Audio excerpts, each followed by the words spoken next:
if there are two in front of you and both are claiming to be true, what do? You very well know that two truths cannot coexist, right? What do? If you really care, if you really love the truth, then what do? You just randomly, casually make a choice? You defend your choice by saying, but either side was claiming to be the truth, so I just randomly put my finger on one. Is that what you will say? If you really care, please tell me. What will you do? You have to buy a medicine for a loved one. And you go to the shop and he says, the medicine that you want is available in these two brands. Both are genuine. And the doctor had cautioned you in advance. There exists only one genuine brand. Just as two truths cannot exist, similarly this medicine comes in only one genuine brand. Now what will you do? That pharmacist is telling you both of these are original. You take either of these. You will randomly choose one. What will you do? You will inquire, you will investigate. You will do all that you can to figure out which one is the right one. But you will be tempted. How? One of the brands is much cheaper than the other. Much cheaper. And the pharmacist too is vouching for the cheaper one. Probably he is getting a good cut. You are being tempted. The packaging is more luminous, brilliant, tempting on the cheaper brand. Are you getting it? Not only that, the quantity that you want is available only in the cheaper brand. The other brand is available only in a small quantity.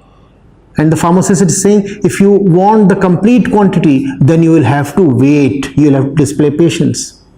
So you are being given reason after reason to make a choice only in one particular direction. And you can fall for these reasons. Everything seems right with the cheaper brand. Somebody is vouching for it. The packing seems right. It seems to be attested, certified and all those things.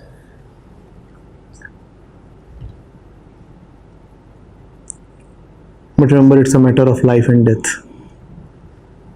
If you pick the wrong medicine, the result can be fatal. What will you do? What will you do? Then why don't you do that? When it comes to such crucial decisions in your life, why do you fall for the packaging? Why do you go for cheap stuff? Why do you start believing the sellers, the vendors, the hustlers, the pharmacists? Why? Have you not done that at so many points in your life?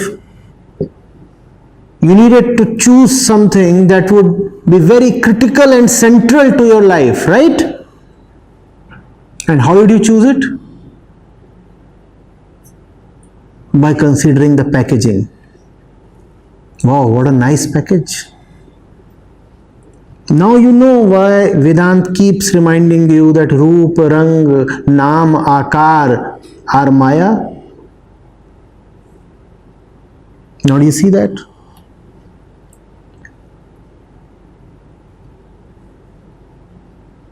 Inquire, there is no other way. Inquire, keep probing, keep probing. The matter is so critical. Don't quickly come to a conclusion.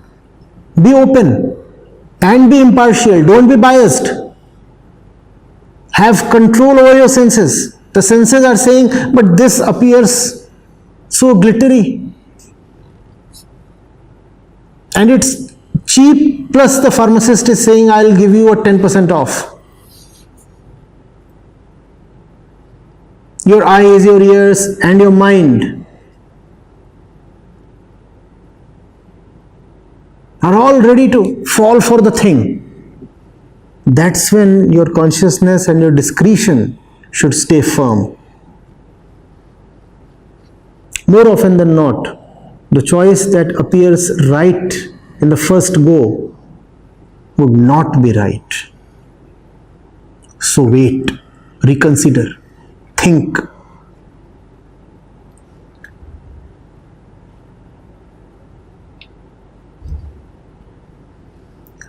See, where there is doubt, there you have hope of being saved. We are killed at places where we don't doubt the enemy to be present. Doubt is a great thing. All your great troubles of today, check and validate what I am saying, would surely be coming from places you never dreamt could cause you trouble. They appeared very foolproof, safe, friendly, lovely and lovable places. There was no chance, it never occurred to you that your worst nightmares are going to rise from those positions, those things, those people, those actions. Is that not so? So we are caught totally off guard, as they say, with our pants down.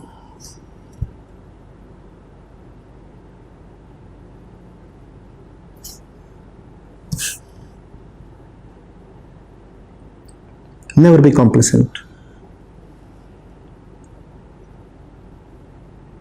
Belief is your enemy.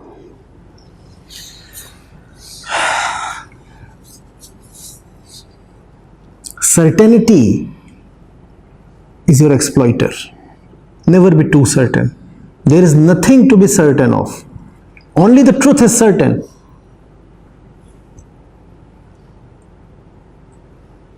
And truth is not a thing you can be certain of.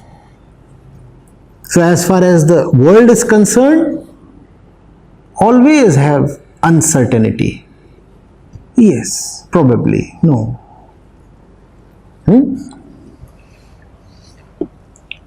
That day, remember we talked of Syadvad in Jainism? That kind of openness.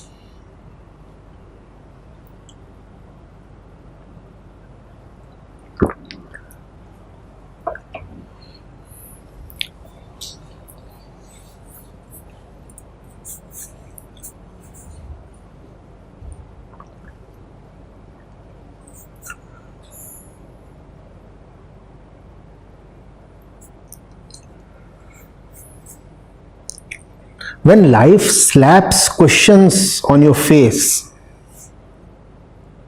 then anybody would know that great and daunting questions exist.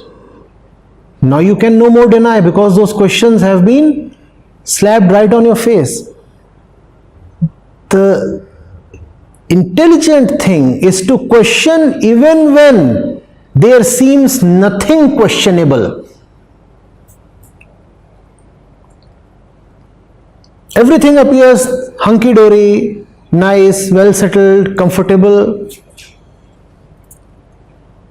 That's the moment you should question.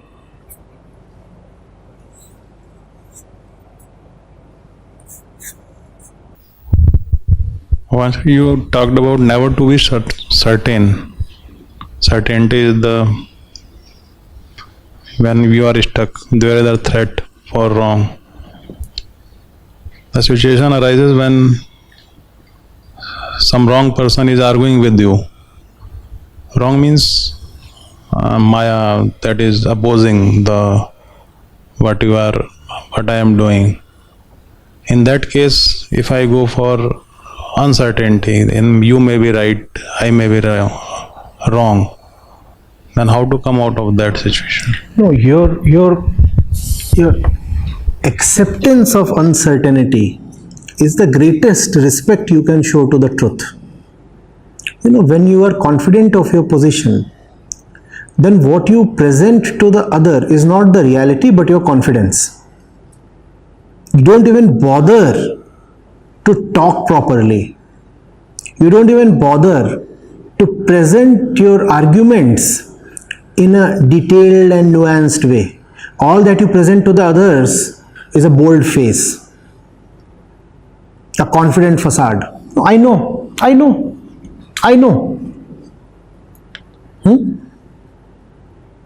No, there is fear hiding here. There is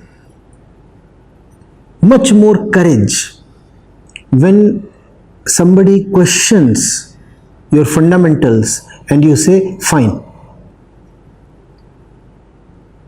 I'm not being speculative, I'm assuming nothing, let's start from scratch, let's thrash it out. Let's see what you are saying. I'm open about it. I'm not saying I know in advance that you are a fool. I'm not declaring my victory too soon. It's not victory that I love. I love the truth. When you say that you love victory so much, then you are definitely antagonizing the other person. Are you not? Because your victory is the other one's defeat. But mind you, your truth is not the other person's falseness. Your truth is everybody's truth. Truth is one. Don't seek victory, seek truth.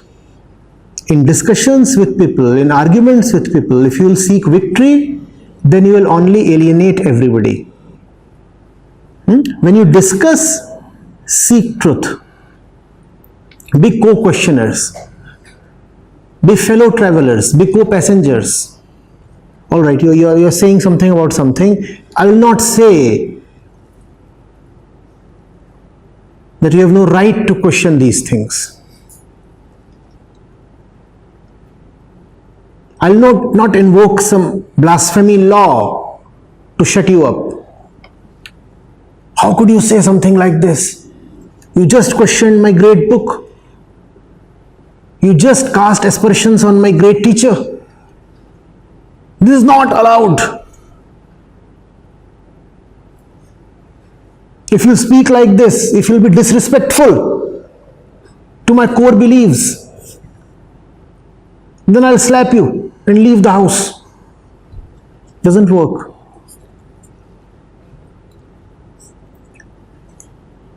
Remember the distinction. Seek truth, not victory. Satyameva jayate. The truth is to win, not your personal self. And the truth requires courage to move towards it. I said not much courage is required in a loud and bloated declaration of your beliefs. Much more courage is required in traveling with the other person in the middle of uncertainty. I'm talking to you and I do not know what this discussion would lead to. I'm prepared to take that uncertainty, but I have great faith in the truth. If the truth is one, and this discussion is honest, this discussion too will lead to the same one truth. Therefore, I am open to discussion.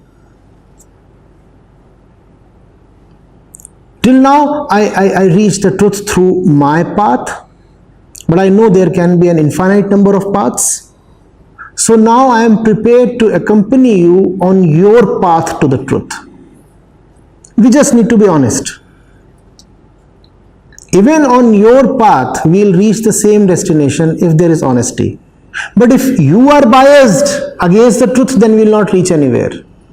I don't want to be biased in favor of my position. Equally, I don't want to be biased. I don't want you to be biased in favor of your position. Let's both drop our positions.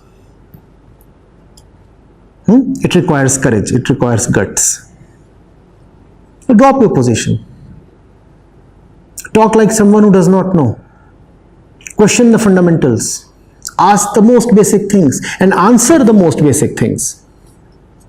Because questions will flow from either side.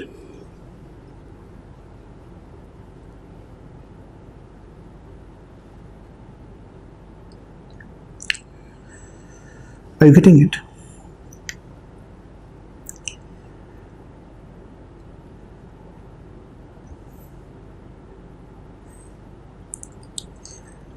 Why must you be defensive when it comes to the right thing? If the thing is actually right, then stand bold without any armors, no?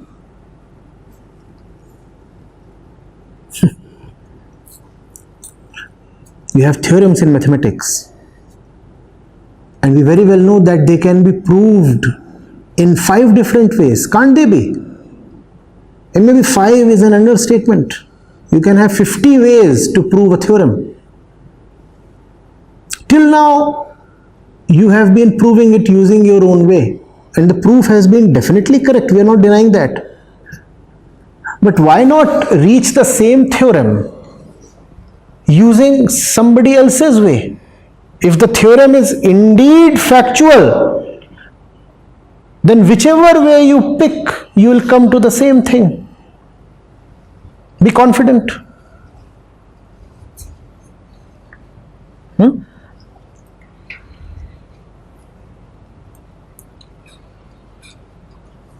Vanshi, when I was coming from my home to here, I was listening to Kabir Sahib. There was दोहा, माया दो ही प्रकार की, एक राम के पास ले जाएगी, दूसरी नरक ले जाए. तो जो here the question is ego, which is looking for 2 options. So which second one option, which is masquerading as truth, that is Maya? No. Maya is the very apparition of choices. There exist no choices really, because there are no 2 truths. But the apparition of choices, the feeling that you indeed have a choice, that you have a free will to choose, that is Maya. Now, it is of 2 types. If you exercise the right choice, choice itself is Maya. Now, if you exercise the right choice, it takes you to Ram. If you exercise the wrong one, it takes you to Narak, hell.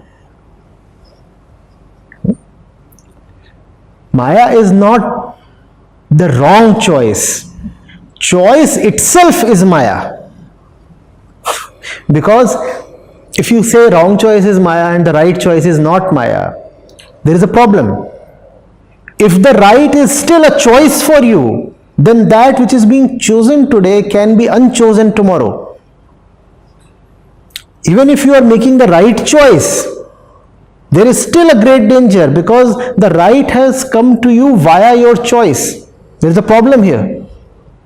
When the right comes to you via your choice, then your choice is bigger than the right thing.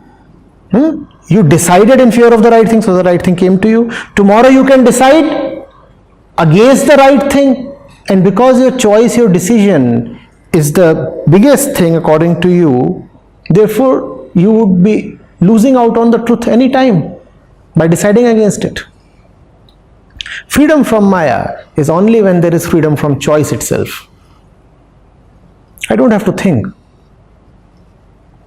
I'm not saying that, I'll do what you say. Not that I will do what you say. I do what you say. The will part is deleted. Will itself is just an apparition. a phenomena.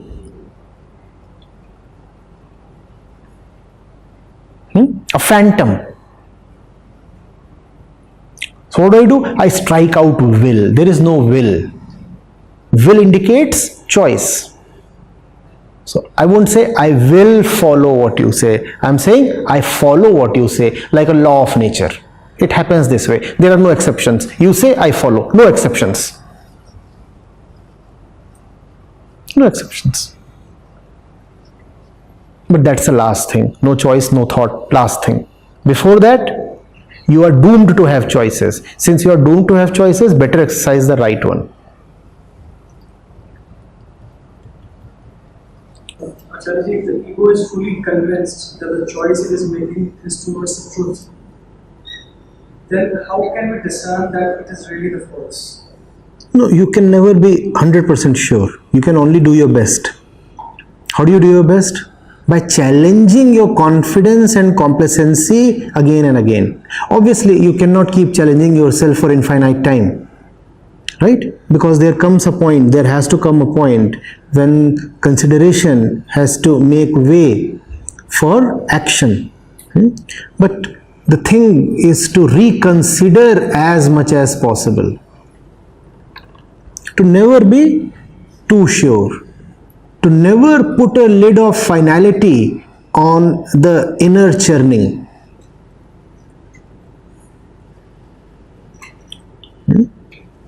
And then after that you can just pray that you have made the right decision.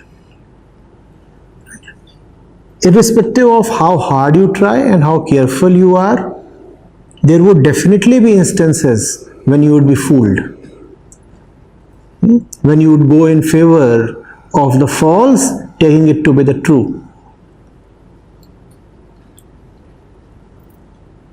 That such things would happen, and then you have to take them in your stride. Can't avoid. You can only minimize the possibility.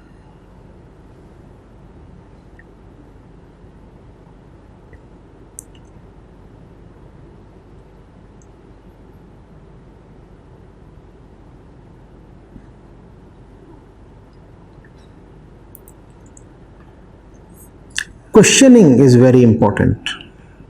Being alert to facts is very important. Never say that decisions are final. Let's say by mistake you take the wrong road. Keep your eyes and ears open. There would be signs, telltale signs, indicators, symptoms. Why do you want to go to sleep?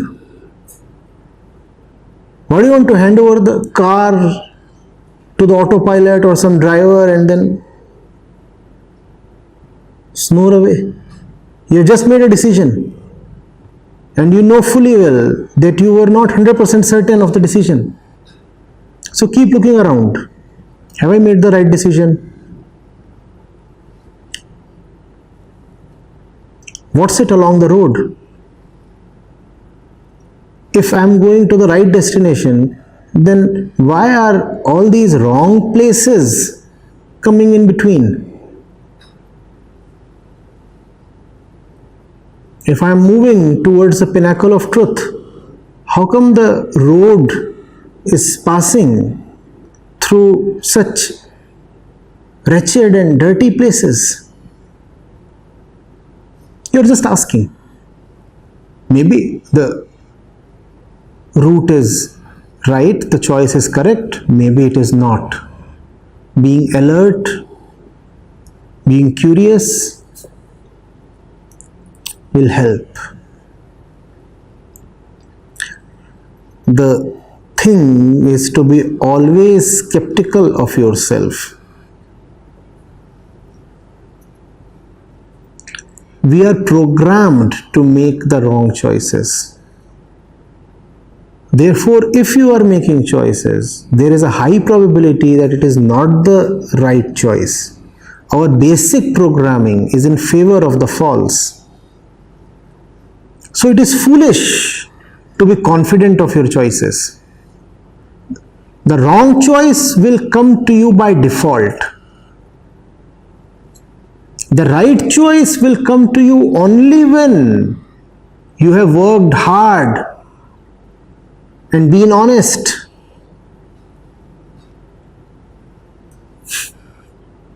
And displayed patience. So you'll have to display a lot of great qualities before the right choice comes to you. The wrong choice comes automatically. Now tell me, in general, which of these two choices is more probable? Obviously the wrong one. Therefore, I said it is foolish to be confident of your choices. Always be a bit skeptical. More than a bit skeptical. Maya has a way to fool everybody. Don't underestimate her.